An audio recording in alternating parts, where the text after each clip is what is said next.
Welcome everyone to today's video on graphing linear equations in the form of y equals mx. So we know that linear equations, linear means that when they're graphed, they are lines, right? Equations, so when we graph them, they become lines. And when they're in the form of y equals m, which is our slope, times x, that means they are equations that will go through the origin. Okay, go through 0, 0. So we've already looked at finding slope. There's another video about how to find slope. Slope is the change in the y divided by the change in the x, or y2 minus y1 divided by x2 minus x1 for any 2 points on the line, or we can think of it as rise over run. But today we're going to think about actually graphing lines when we're given the equation. Okay, so when we're graphing lines, it's going to be important that we rewrite integer slopes into a fraction form, because that's going to allow us to identify the change in the y and change in x and then graph based on that.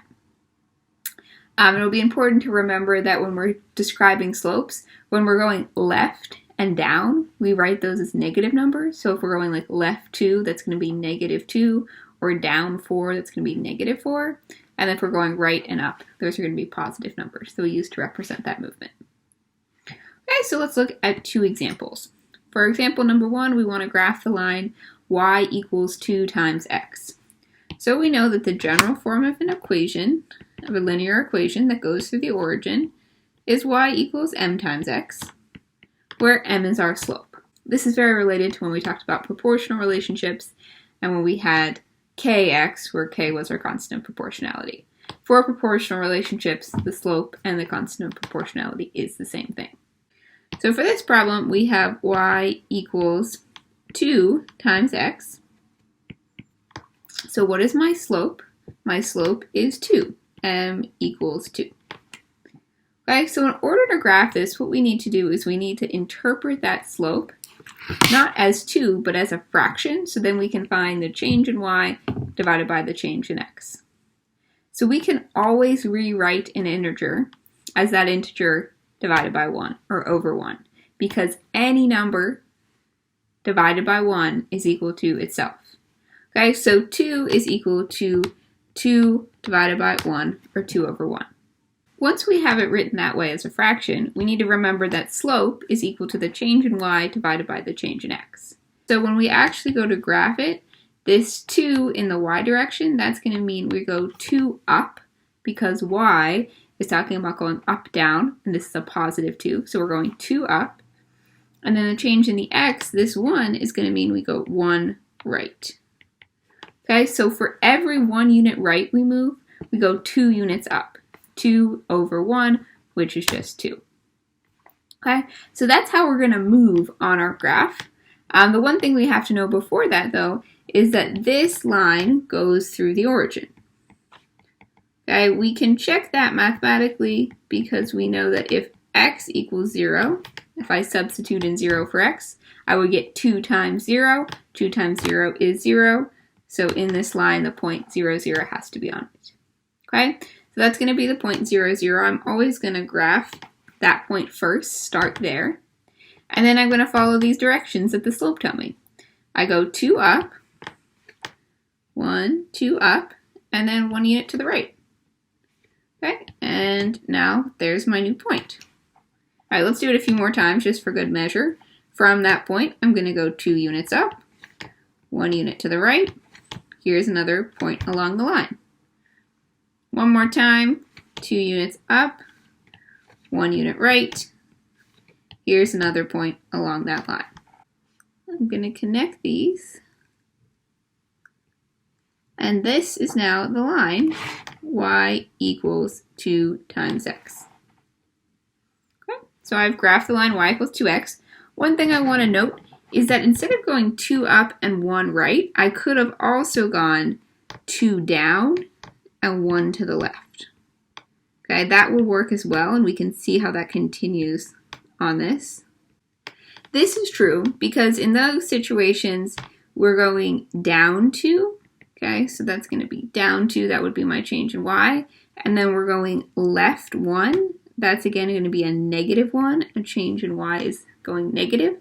And -2 divided by -1 is also +2. because if you remember from last year, when we have the same signs, when we're multiplying or dividing, they're both negative or they're both positive, then we get a positive quotient. All right, awesome. Great, so let's just look at one more example. Here we have the line y equals negative 3/4 x.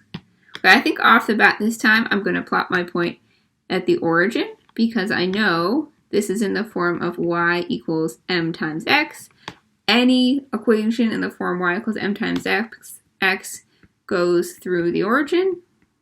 Again, we would do 0 if we substituted an x for 0 times negative 3/4, and we get 0 for y. So this is going to go through the origin.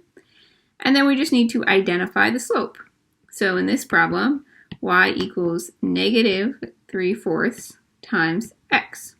So our slope is negative 3/4. Okay? So when we come to follow these directions, we have to think about where is this negative sign. So like the way it's currently presented in this problem, the negative sign is kind of like out front of the whole thing. We want to kind of attach the negative sign either with the numerator or the denominator. Negative 3/4 is equal to negative 3 divided by 4, and it's equal to 3 divided by negative 4.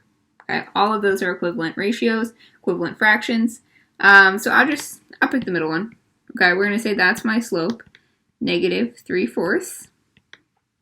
Okay, since that's my slope, that's equal to the change in y divided by the change in the x. So then I just need to interpret this. So if my change in y amount is I go negative 3, right, that means I'm going down 3 because y is up, down, and it's negative, so I'm going to go down versus up. Okay, and then my change in x is positive 4, so that means I'm going to go right 4. Okay, if it were negative 4, it would be left 4, but it's positive. Okay, so I'm just going to start at the origin because I know my line goes through the origin. And from there, I'm going to go down 1, 2, 3. And then I'm going to go right 1, 2, 3, 4. Okay, and this point now is going to be on the line. Okay, I can do that again. From there, I'll go down 1, 2, 3. I'll go right 1, 2, 3, 4. And this point is going to be on the line. Connect the points, create arrows on both sides because it's a true line, not just a line segment. The line goes on forever. This equation models every single point along that whole line going off in infinite directions. Okay, one note, if I wanted to go in the other direction, I could get that here from 3 over negative 4. Okay, 3 over negative 4, the change in the y is positive 3, so that would mean I would go up 3, and then the change in the x interpretation is you go left 4. Okay, so from there I'm going to go, from the origin then, I would go up 3, and I would go left 4, and I would get this point, which we can see is also on the line.